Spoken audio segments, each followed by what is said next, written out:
우리는 왜 살이 찔까요? 몸을 움직이거나 뇌를 사용하려면 연료를 떼야겠죠. 우선 우리가 필요 이상으로 많이 섭취하고 있는 탄수화물을 먼저 살펴봐야 합니다. 인체는 에너지가 필요하면 가장 먼저 탄수화물을 사용합니다. 하지만 그렇게 쓰이고 남은 탄수화물은 결국 지방으로 저장되죠. 반대로 우리가 섭취하는 지방은 급박한 상황에서 에너지원으로 사용하기 위해 따로 저장되어 있다가 탄수화물이 모두 소진된 후에야 꺼내 쓰이게 됩니다. 결국 에너지원으로 사용되지 못한 탄수화물은 지방으로 변하고 그게 쌓여서 우리는 점점 살이 찌게 됩니다. 에이, 그럼 탄수화물을 아예 안 먹으면 되지 않냐? 라는 생각이 들 수도 있겠죠. 실제로 케토제닉 같은 저탄수화물 식단으로 효과를 보는 사람들도 있습니다. 하지만 그 방법은 영양 불균형이나 소화 문제 같은 부작용을 일으킬 수도 있어요.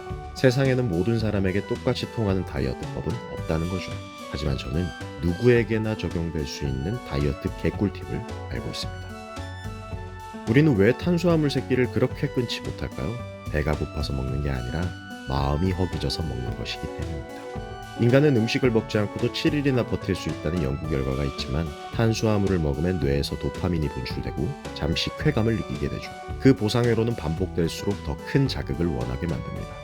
우리가 스트레스 받을 때 떡볶이를 찾는 이유가 바로 그거겠죠. 사는 모양새가 지랄맞다 보니 결국 음식을 감정적인 해소의 수단으로 사용하게 되는 겁니다.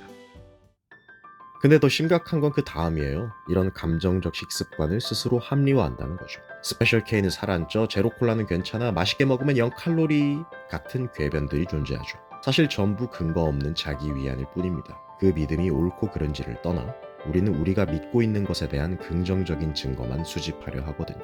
그래서 그 믿음에 대해 팩트체크 먼저 해봐야겠죠? 지금껏 내가 믿고 따라왔던 것들이 정말 사실인지, 그 믿음이 내 삶에 어떤 결과를 만들어내는지 돌아봐야 해요. 만약 탄수화물이나 단 음식을 끊기 힘들다면 그 행위의 장점과 단점을 먼저 써보세요. 놀랍게도 거기엔 분명 장점도 있습니다.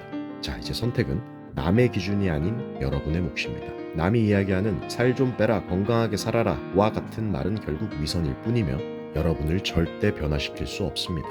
지들이 여러분의 삶을 얼마나 안다고 이래라 저래라 떠들겠습니까? 그럴만하니 그러시는 거겠죠. 전 최근에 술을 끊게 되었는데요. 계산해보니 지난 15년 동안 약 5만 병 정도를 마셨더군요. 그동안 주변에서 술 좀 줄이라는 말을 수도 없이 들어왔지만 전 언제나 술을 마셔야 하는 이유를 귀신같이 찾아냈습니다. 술을 마시기 때문에 더욱 악착같이 살려고 하기도 했고요. 하지만 지겹도록 술을 마셔보니 알겠더라고요. 술을 마셨을 때 장점과 단점이란 팩트가 분명히 존재하고 내가 앞으로 살고 싶은 삶의 방향은 술을 마시지 않는 삶에 조금 더 가깝다는 걸. 야속하지만 둘 다 가질 수는 없는 거죠. 그래서 단주를 결심했을 뿐 지금도 술 마시는 것의 장점 속에 사는 사람들을 진심으로 부러워하고 또 존중합니다. 5만 병이나 먹어본 저는 그 마음이 어떤 건지 너무 잘 알거든요. 믿음을 바꾸는 일은 억지가 아니라 이해에서 시작됩니다. 그러니 새로운 믿음이 굳건히 자리할 때까지 여러분을 좀 아껴주세요. 야심찬 계획은 언제나 실패할 수 있습니다. 자신을 탓하며 다시 감정적 섭식으로 돌아가기보다는 그 시도를 해본 자신에게 일단 박수를 보내주세요. 제발요. 새로운 믿음은 그렇게 형성됩니다. 지금 이 모습 그대로 충분히 괜찮습니다. 머리로 안다고 하면서 고치기 어려운 일들, 그건 의지 부족이 아니라 아직 진짜로 자신의 내면을 이해하지 못했을 뿐이에요. 부디 그 마음을 외면하지 말고 그럴만했던 여러분의 소리에 조용히 귀 기울여주세요. 당신이 정말 원하는 삶의 방향은 이미 그 안에서 속삭이고 있답니다. 그걸 듣는 순간 변화는 시작됩니다.